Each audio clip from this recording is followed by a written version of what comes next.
So.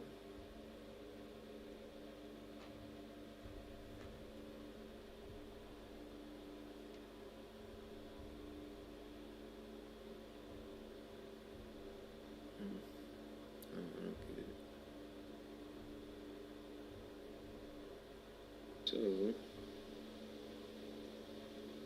All right.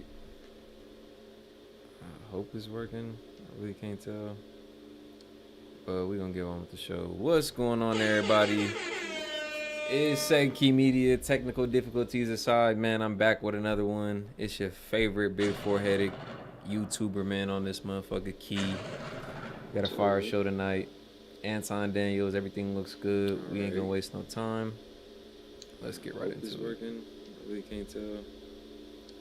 But we're going to get on with the show. More than a reflection of the failures of the people that came before them. It's SET&KEY Media. So when I'm back with another one. It's your favorite big foreheaded YouTuber, man, on this motherfucker, Key.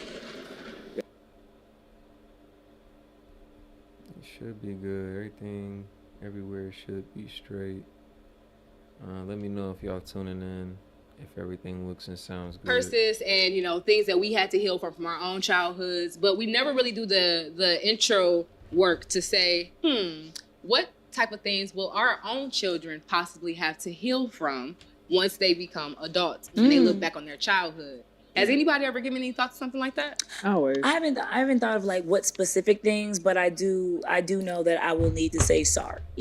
And then this is the reason. The reason is because no matter how great you think you are as a parent, no matter how much you think you're doing so well, there's always going to be something that your children said was toxic. If you're overbearing, they'll say that was toxic. If you didn't pay enough attention, they'll say that was toxic. So I'm just ready to say I apologize and help heal whatever needs to be healed, because I think that's the problem with parenthood. We think we did everything right, or I tried, or I gave you everything. That doesn't mean that they didn't experience some type of trauma or had a bad experience with you.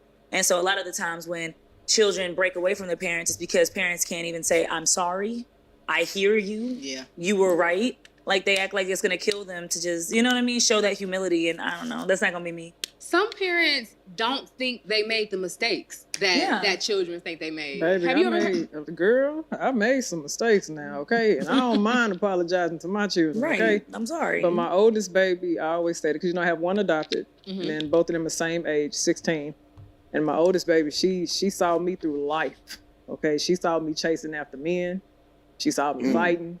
She saw me making bad decisions. And so when she got to that age where she really started liking little boys, and I started to see that she could not fathom the idea of not having someone around her.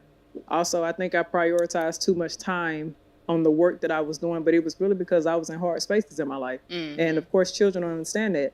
So I used to make this excuse, well, I'm giving you quality time because I'm around you, but it really wasn't.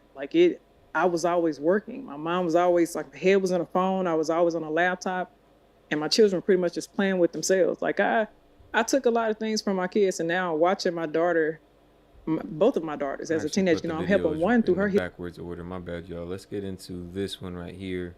A little bit more at the heated side of it. Anton was going back and forth with this this gentleman over here about single mothers, the downfalls, the highlights, the lowlights, and that's kind of the part I really want to get into. Share some game, do our breakdowns on. Let's go. Let's get into it. When I said earlier, when I said in a different show that I'm the man that I would want my daughter to marry, it's a reason for that. I don't make sacrifices, or I don't come into this whole situation looking to apologize. I'm looking to validate. I'm looking to remove every excuse that you have from being able to not make the right decision. And you often at times make the right decision every time, because you are going to be a reflection of what me and your mother put into you. That's it. I love the thought of that mindset. It's exactly the way it goes. Okay, question. So you said beautiful. preventative. If the conversation needs to be about preventative actions to not make families that could be potentially broken and things like that, what are the preventative actions that we need to discuss? Oh, it's very simple. It goes back to the original marry before you carry. We need to stop dating, stop experiencing a bunch of people, stop having a bunch of sex, stop putting yourself in a position to have to sacrifice. So stop dating. How do we get to marriage? That's actually funny. I was just having that conversation before I hopped on stream with somebody. Like, oh, well, what's up with all these unplanned pregnancies? People should really just not be having sex unless they intending to start a family and, you know, have a long-term relationship with that person. I'm just like, well, yeah, that's kind of how it traditionally was. Like, we're bound by religion a lot of times, and it don't matter what religion, you know, you believe in. Like, all the religions kind of point towards the same thing, like a nuclear family, having a family centered around religion and not having sex outside of wedlock. Like, it's only now in this new generation that is so widely accepted just to be fucking around willy-nilly. Like, you know, historically, traditionally, it's been like, you have a marriage, then you have kids, then you have sex. Like, no premarital sex. That used to be a thing. You shouldn't even be, and I talked about it. Yeah, I asked him that. You shouldn't be dating. You shouldn't even be opening yourself up to all of these spirits from different men in the first place. How do you meet your husband if you don't date? You already probably met him. He's the person that has your best interests at heart.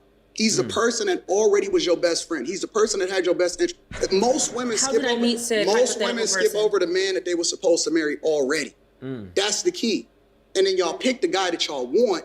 He ruins you, and then you expect for another guy to come back and pick up the pieces for you. That's not the way to do it. We remixing what relationships are supposed to be. You ain't even supposed to be dating until you get married. Or they play the lottery with their looks and just keep going for better and better and better until they run out of the looks. The body ain't bodying as hard, and now they can't get shit. They done waited until the end thinking they was going to end up with a big baller. They don't look as they did, good as they did 5-10 years ago, and now they don't end up with shit. Yeah, you play that lottery and you ain't get shit. Had a quick trip, but you never dated him, but you were supposed to marry him. You was raised with him. You were around him. You went to school with him. Most people. That's not true. Because I'm so looking at my memory book like. I really do like your train of thought. I just feel as if I got a couple questions. First and foremost is, how old are you? 41. Okay. Strike one. Second question, where are you from? Oh, he's Detroit. Strike one. Born and raised. Strike two. When you understand the world is different in every area. I didn't travel the world. Yeah, but at what age? My whole life. What age? My whole life. Give me your first age when you 13. You was 13. No. Give me your first age when you experienced life as a man in a different state. He said, "Oh, life's different everywhere," and then it's not necessarily about what you believe. It's about where you were at. And he's like, "Oh, well, I've traveled the world. I've been a lot of places. Like, I can tell you perspectives from over here and over there. Like, oh no, when did you start traveling? My whole life. No, when? Because it matters as a man. Like, hold on, bro. Like, you're moving the goalposts here. Outside 13. of the Midwest area. As a man? 18. 18. Where'd you go? Ohio. Outside the Midwest. Outside the Florida. Okay. 19. 19. Who are you with? Bro, you talking to a well-traveled man. Like, you trying to get him up on something that's like, bro, I just said I've been traveling since I was 13. Like, oh, well, when's your first adult experience traveling? 18. 18. Oh, outside the Midwest. 19. Oh, outside the country. 20. Nigga, what's up? What do you want to hear? My father. As a man, by yourself. I have to do this over with you because we can go back and forth. What do you mean as a man by myself? As a man, as an adult. I'm not talking about with your daddy on your side. I'm not talking about with your mother on your side. I ain't talking about your uncle, your cousin. When did you take your nutsack and run around by yourself as a man with a friend in a different place? At what age? I don't know if he did that because he got married. I got married at 22 years old. But this is what I'm trying to. I got married at 22. Exactly. I was intentional. So I chose my wife when I met her in high school. Hold on, listen. All I'm doing is asking you questions. I know, but I'm telling you that I don't put myself in a position to make mistakes. It's a difference. But no.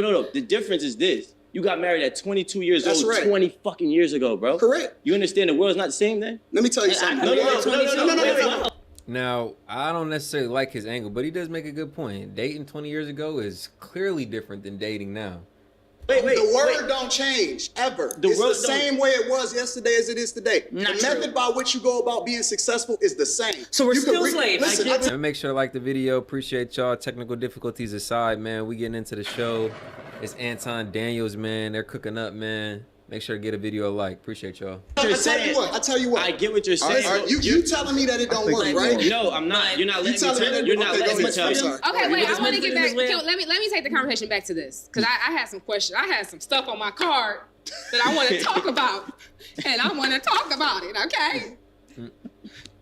What kind of parents are y'all? More traditional or gentle parents? Shit. She said, let's switch that up because y'all boys was getting heated right there. But now he makes a good argument, though. Like I said, his angle might have been a little bit off, but yeah, dating 20 years ago is definitely different than dating now. But Anton countered with a good point. Like, look, it ain't nothing new in the game. Like, the shit we was going through 20 years ago, y'all might have adapted or updated the terms a little bit, and it might be a little different, but bro, you make it seem like I ain't never did nothing or I don't have no experience and I can't speak on this shit. Like, bro, I was going through the same thing. About being gentle. That's why, honestly, man, I do say it is good to get married young to avoid the bullshit.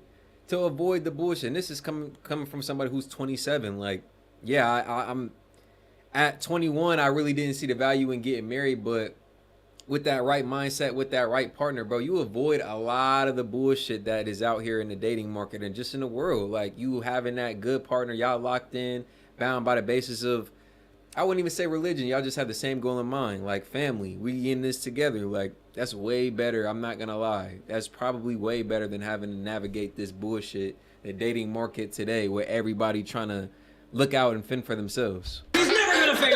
He's gonna do everything right. Don't fail. What is a gentle parent? I still don't understand the concept. My life is a reflection of what I advocate for. Okay, hold on, no, listen, no, I want to talk about gentle parenting within the Black community, because I think a lot of us have this idea that gentle parenting is just passive parenting, and it's not. Oh, stop! Don't do that. No, gentle parenting is just me not talking to you in a disrespectful way. I'm not going to disrespect you. Not hitting you. I'm not going to beat your ass. Like, I'm gonna come eye level and talk to you.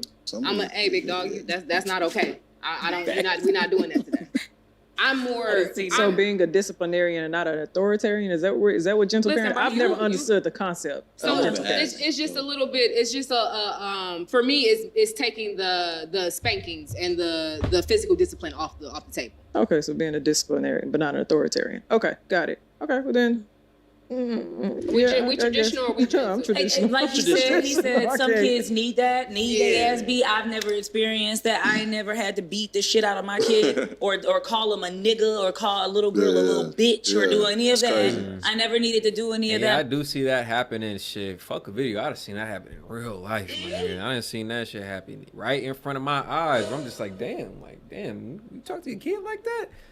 Now, I ain't gonna sit here and lie and say that some kids aren't a little bit more advanced or shit, I'll just come out and say it. There's some kids that's bad as hell. Just because your kid ain't doing all that and, making it that hard or that disrespectful, they're not, that much of a troublemaker. It doesn't mean that there's a kid somewhere else that isn't that much of a troublemaker and probably could stand a little spanking. Now, I ain't advocating any violence, but man, kids is kids, and we gotta let these kids know that there is authority, and they need to have respect for authority. And that's what we see a lot of times nowadays is these kids just coming up any type of way, gonna talk to any adult any type of way, and if they don't got respect for their parents, man, what makes you think they finna respect you? My son listens to me. He does very well in school. He respects his elders. I don't know. Yeah, I can't speak on it. That's something your father specifically is supposed to teach you as well. Like, have respect for authority. Have respect for rules. There's nothing wrong with rules. As a man, rules are necessary, right? So that's something you're really supposed to learn at a young age. Because I ain't never had to go toe to toe with a kid like I was trying to hurt him. I think kids respect your energy.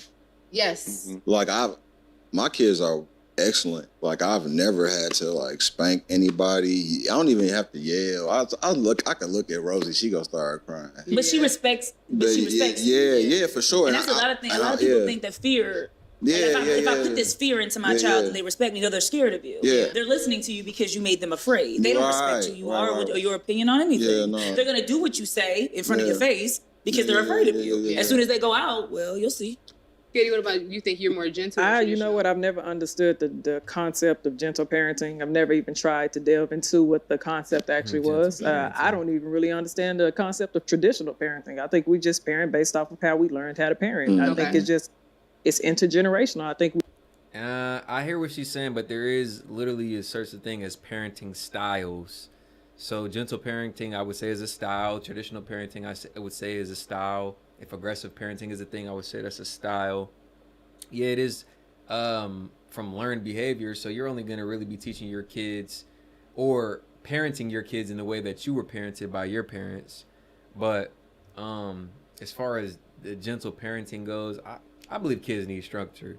If structure can be had in a gentle parenting style, then okay. But structure needs to be had. Like, that's the point blank period foundation for raising any kid anywhere on the planet Earth.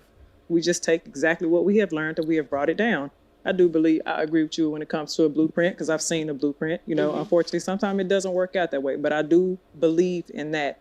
I have had the privilege, because my children have a range of ages, I've had the privilege of seeing different personalities.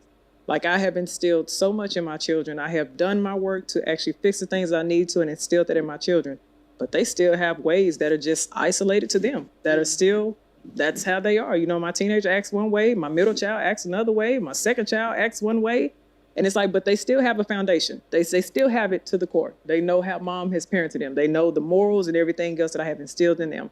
But I don't believe in controlling a child. I believe in raising you. But I cannot control you once you get to it. Now, let me make sure Hold on now, because I'm glad I hope what she's about to say is, like, I can't control them. They got to do what they do at a certain point.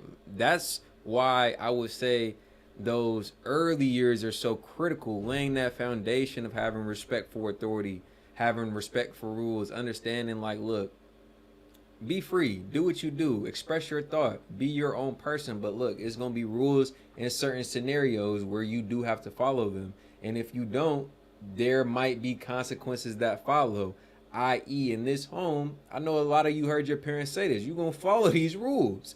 And if not, it might be a little bit behind that. I clear this up because I have young children. You can explore as far as I'll allow you to go based off of safety reasons. Right. Like, I will allow you to explore and figure out who you are. Absolutely. But I don't believe in just confining my kids or being like so sheltered or being really overprotective with them. Like, I need you to see the reality of the world. I need you to understand those things. But I also don't believe like I have to beat morals and ethics into my children. I've never believed in that. But I do believe in discipline. I will take things away from you if I need to. Oh, if absolutely. you disrespect the household, because I've had to do that. And that's structure. That's exactly the point I was making about structure. Like, listen, we do these things, there's this outcome. We do these things, there's this outcome, which is to say, like, there's nothing wrong with rewarding your child when they follow rules, when they do what they're told and asked, when they meet expectation. But just on that same hand, inversely, there should be a set of standards for when they don't follow the rules, when they do operate or act poorly, maybe when their behavior needs to be corrected. There definitely should be repercussion for that, for sure. And if you don't, if you're just like, slap on the wrist, no big deal, don't be surprised when you got an 18-year-old who don't know what it means to be corrected, and they go out in this world thinking they could do whatever and talk to people however, and there's a poor result. It's best to learn that and get corrected from that at home early on than go out into the world and make it a problem for somebody else, because you don't know how somebody gonna treat your kid. You don't know how somebody gonna treat your kid. You got love for your kid, but these people out here don't got love for your kid. That with my teenagers a lot. I got one who's just a wild child. I've had to do a number of things. I will take this away. If I'm working my hardest to give you a great life, to give you something that's worth even you pursuing, at least you can do is respect that. Just at least respect that. And it's not just, I don't say because I'm a parent or because I'm your mother. I just want you to see that these things are possible. So if I see that you're possibly on a road to failure because you are making so many mistakes, then yeah, I am going to intervene as a parent, and I will take disciplinary actions if I have to. I'm not going to beat you, but I'm going to pull some things out. She made a great point about, kind of, I would say, giving them a rope a little bit. Like, you're on the leash. You got some freedom to play, test some things out. You're walking your dog. You ain't holding the leash tight like, nah, you're right beside. You got some freedom to play. Go sniff. Go do what you do. But at the end of the day, if I see you about to make a move that'll hurt yourself, or if I see you do something that I know isn't right, that is when I low-key, as a parent, as a leader, take the reins and I say, hey, look, we're coming over here. We're gonna do it this way, you know, and that's healthy, that's safe, and that's, I would say, something that any parent needs to do. Kids got to be able to learn to make their own mistakes at the same time in a controlled environment. Let's get on to the next video. Pretty much continuing the conversation, the debate. It's Anton pretty much asserting that maybe being a step parent ain't the best move. Healing from her mom. So watching Ain't the best both investment for a man. Let me know what y'all think. of them, I feel like I've been absent in spaces where I should have been a lot more present. And just seeing how my daughter can't be alone. And so we're really trying to work with that. Yeah. We're like, help her work through that. And then truly like loving herself, because in society nowadays, I don't think I poured enough. I poured love into my kids, but I don't think I poured enough of that, you know, that talk that parents need to give. Like, you don't have to be somebody else. I don't think I did that early on like I should have. I did that years later. And so now I'm seeing my daughter in this survival state, just from being a teenager, just from being out in society, being around her own generation. And I beat myself up about that a lot. But me and my daughters, we have talks. I let my kids speak up and express how they feel. So we'll sit down and they'll tell me, yeah, mama, I don't like when you do this. Okay, cool. Let me change it. Yeah. Right. Yeah, so, but it definitely was a hard pill to swallow, especially when you have to listen to your kids cry to you about you. Yeah, listen. Yeah. I haven't gotten to that point yet, but I have gotten to the point where, actually, yeah, I have gotten to that point. Dominic, Okay. My 14-year-old he's a very non-confrontational person. And y'all know when I'm speaking, like I can get, like we can go there a little bit. Like, all right, so let's talk. You feel me? Yeah. And he was texting his mom some stuff, but kind of trying to play both sides. Yeah. And I had to let her know, like, he trying to play in your face right now. And the energy that I had to give him was revved up East Warren Randy. I had to give him that a little bit. And I had to realize that he can't handle that. I am a hood girl raising suburban babies. They can't handle the aggressive talk and things like that. And I had to, it really took, honestly, it took me realizing that Dominic is a young man. He's 14 years old. How I handle him now is how he's going to expect women. Really, what she's admitting to is he's not used to the toxicity of a hood girl or a ghetto girl coming and being like, He don't know how to react to that. He don't know how to respond to that. The message has never been presented to him like that. If anything, you scaring him more than, you know, drawing him in to listen. So, I mean, and, you know, to her credit, she makes a mature response here, kind of realizing that she needed to dial it back some to make her way through to the young man. To handle him in the future. Absolutely. So if I talk to him aggressive, if I'm, you know, in his face like this or whatever, he's going to expect, or he's going to normalize that or think that that's. And then, man, inversely, it's kind of funny. Again, this is something that I've seen in real time. Like, there are kids who are that used to that. So that's what they respond to when their parents get loud and start throwing stuff, start throwing the remote, start throwing the shoe. Y'all know who I'm talking about. Some of us grew up like that, right?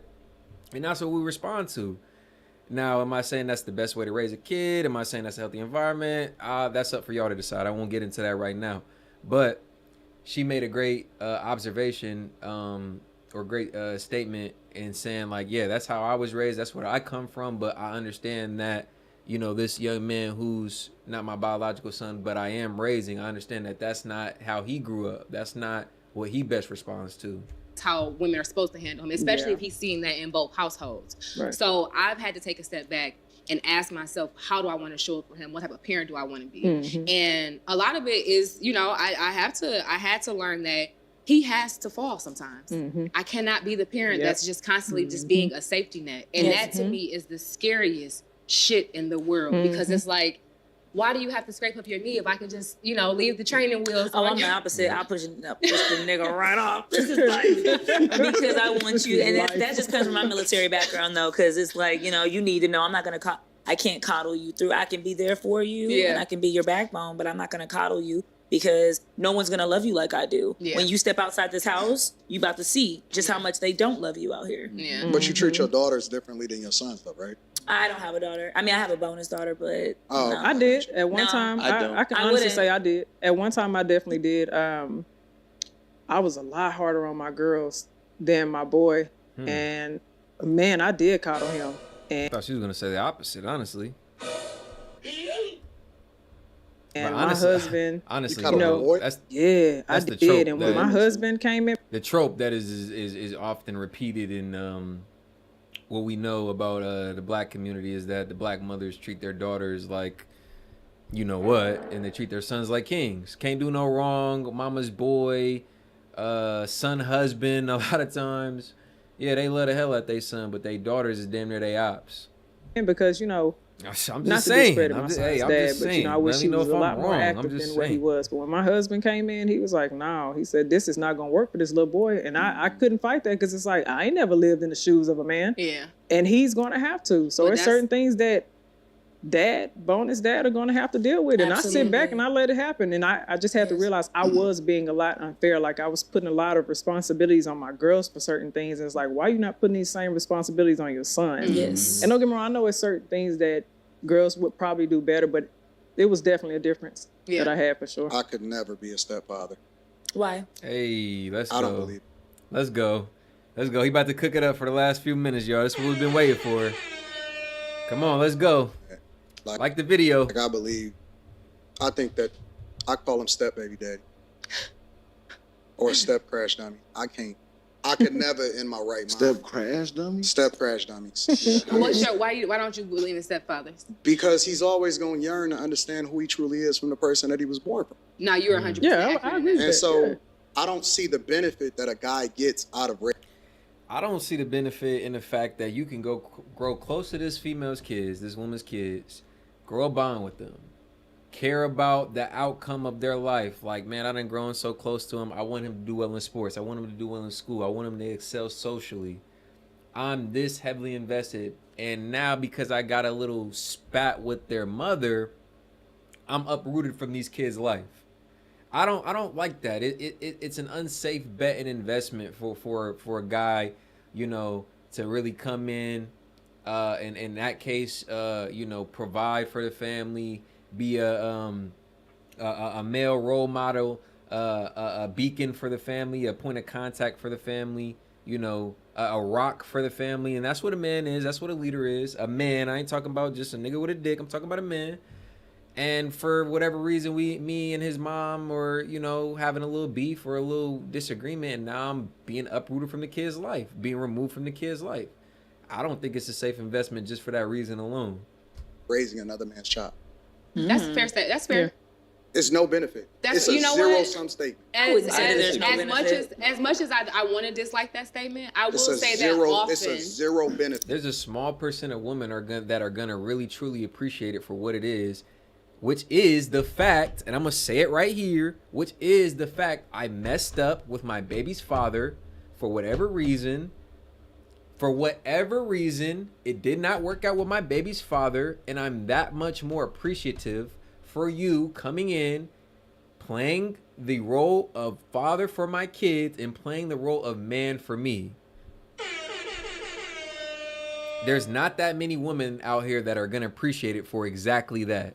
Often, to some people. Unless you just want to feel good about yourself. Often, step parenting can be a rewardless job, but when when it should be a job with twice the rewards, like, come on now. These ain't your kids. I was supposed to make it work with old dude. Now I'm out here trying to pick up the pieces and offer them along to you. Like, look, I know it's a little bit of extra couple pieces of baggage, but look, I'm still a good deal. accept what your role is in it versus trying to be someone's everything. For me, it's been a bit different. And I will go as far as saying too, we have been able to It's a loveless job when there should be all the love. establish our own relationship. I don't want to be your mama. I'm not your mama. I'm a mother figure to you. You have a mama. I don't need you to look at me and say, "Oh, mom, A, B, C, and D." No. You have a biological mother that you have access to for that. I'm here to be a pillar in your village but it's and to help. different. I can't speak to it from a woman's perspective. Yeah. I think it's the same. And let me tell you. I definitely agree and disagree with it. I agree with it for a certain kind of man, a certain kind of traditional alpha man. It's not going to be able to do anything. And I don't say alpha man to try to say beta is different and sigma is bad and all that. I'm not saying that. But what I am saying is that a certain mindset, a certain man that wants to run everything, it's going to be difficult having having two lions in the family. Because a man like Anton is going to show up as the man. I'm doing this. I'm handling this. This is my village. And that's how you should show up. I think in that situation where you are a stepdad, a lot of times, man, these kids are missing that fatherly figure, that role model, that man. And I'll be honest, let's get in even deeper. It's S.E.T&KEY Media, right? You know we don't hold back. A lot of times as a stepfather, you stepping into a situation where these kids have been babied by their mother, are lacking respect for authority. So you coming in trying to be best friend, or you trying to come in playing cool, a lot of times that's not what's needed. Now, am I saying come in playing dictator? No, that's not probably gonna work either. But come in with the basis, with the foundation being like, hey, look, like we can be cool, but understand there's a duality to this shit. Follow the rules, everything's all good, all gravy. There's even some rewards. You don't follow the rules, that's when shit get bad. That's when there's punishment. That's how you got to come in as a stepdad. You trying to be these kids' friends. A lot of times it doesn't work out like that. But we still got some of y'all tuning in. I appreciate y'all viewing. There's one more video I think I wanted to get into on the topic. Let's see if I can find it real quick. My bad, I didn't have it pulled up for y'all. What we got going on Rumble? Still got several with y'all. Several on Rumble tuning in with us. Appreciate y'all on Rumble, man. Sure to like the video.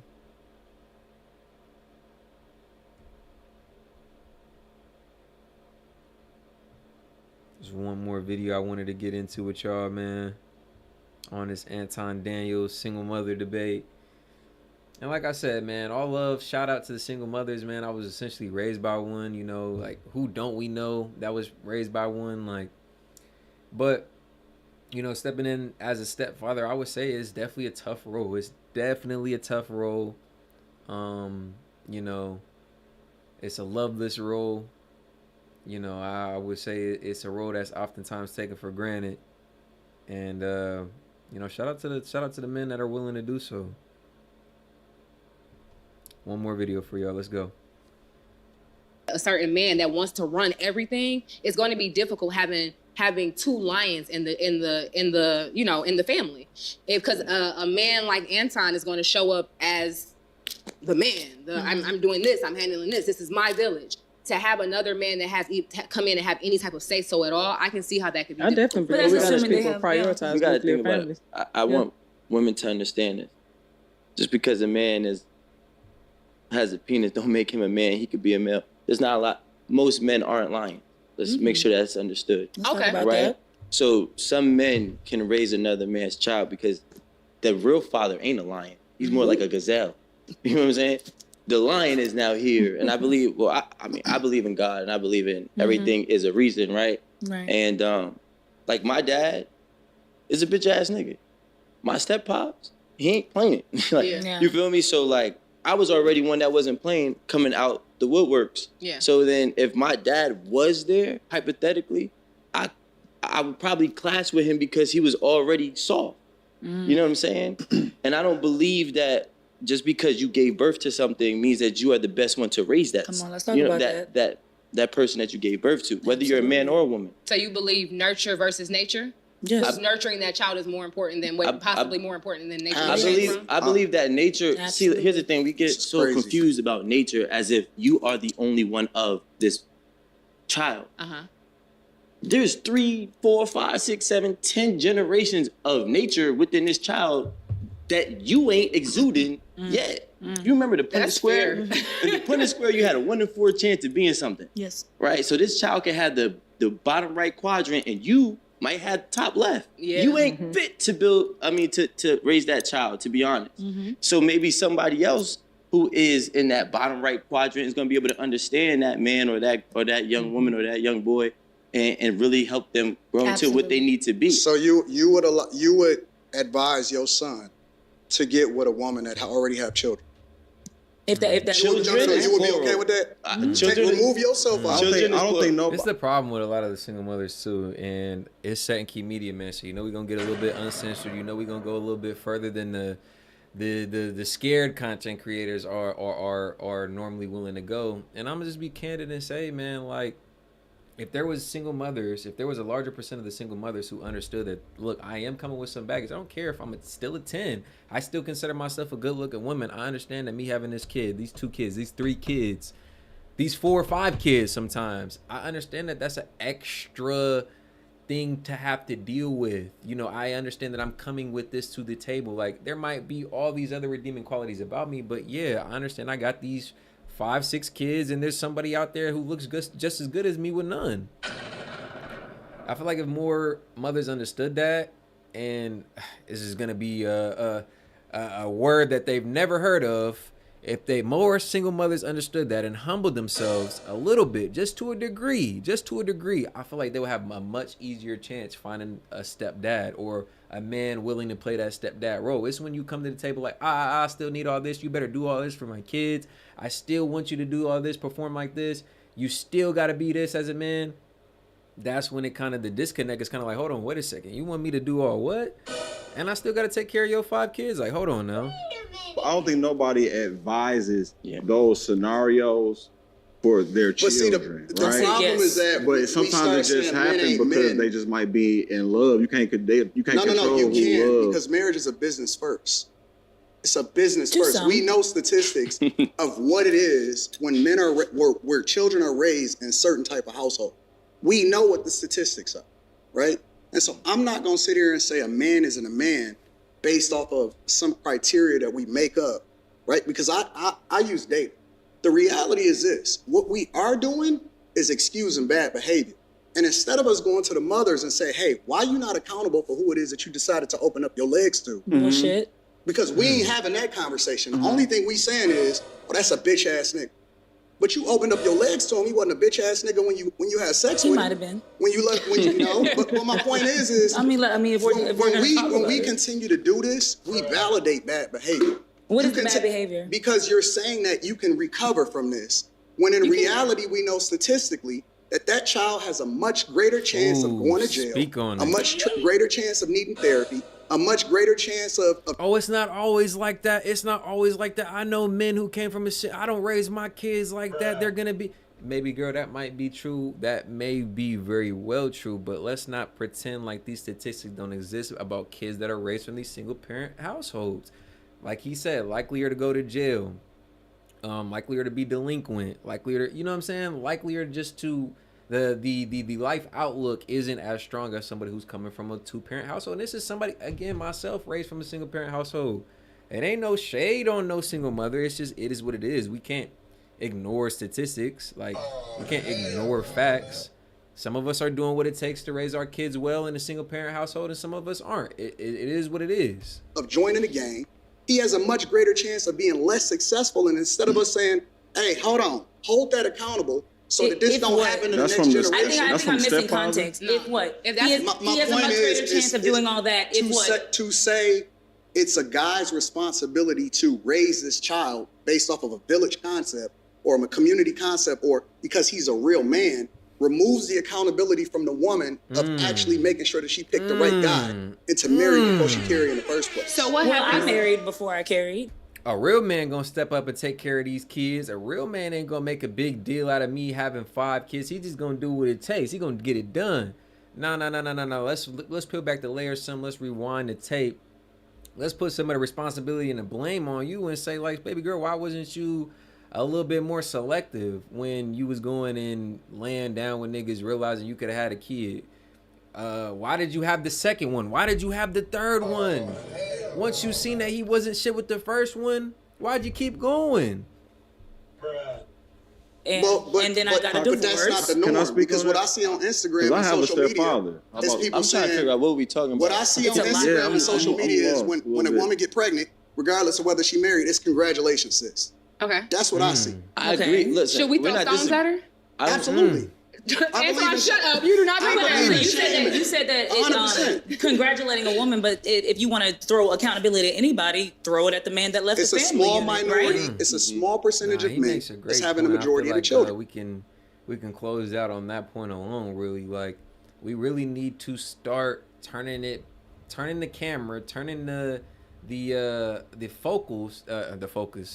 focal point back on the women when we say, like, yeah, it is about picking a partner. Like, y'all are already selective or supposed to be. Like, yeah, use a little bit more discernment when it comes for picking a man. Like, is this supposed to be, if this is supposed to be the man that you depend on to take care of you and your kid, raise him up right, and then, you know, expect him to be a contributing member of society, you should be putting a little bit more discernment into that process when it comes to picking that man, right? And then a lot of y'all, this is what kills me. A lot of y'all have 2, 3, 4, 5, 6, 7, 8, 9 kids. It's like, baby girl, after the first kid, and you seem like, damn, this is kind of tough. Why you kept going? Why you kept going? At that point in time, you should have, all bets should have been on finding a good man. But a lot of people just don't seem to get the concept, and then that's why we have these problems, these statistics stemming out of these single parent households. It's just too much for, a lot of times it's too much for one person, and then no shade on the women, it's too much specifically for a woman alone to try and raise a man in this society. But let me know what y'all think on that. Am I cooking? Am I tripping? Is Anton cooking? Is he tripping? Let me know what y'all think. Live on Rumble and YouTube, so appreciate y'all tuning in. Make sure to like the video on the way out. Subscribe as well if y'all feeling the content. It's S.E.T&KEY Media, man. Key on here, your favorite big four-headed YouTuber. I'm signing out. Peace.